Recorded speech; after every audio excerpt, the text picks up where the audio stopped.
สบายดีสาวคนงามทั้งหลายเนาะมื้อนี้ก็มาพบพ่อกันอีกแล้วเส้นเก่าเส้นเคยเนาะมื้อนี้ผมมีเรื่องกังวลใจหลายเลยอยากมาประกาศหาสาวๆที่เห็นอกเห็นใจเนาะเนื่องจากว่าผมเฮ็ดให้เฮ็ดหน้าคนเดียวมาหลายปีเนาะบ่มีหยังเพิ่มเติมพัฒนาขึ้นนอกจากว่าความเมื่อยผมเลยอยากมาประกาศหาสาวๆที่ใจดีเนาะ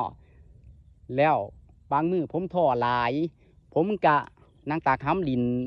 บริเก็บเกี่ยวเขาเนาะย่านเขาล่มปลาเบิ่แล้วเลยผมอยากประกาศหาสาวๆที่ใจดีหน้าตาดีคนงามหุ่นเซ็กซี่เนาะนุ่มเด้งดึงหีฟิตเนาะ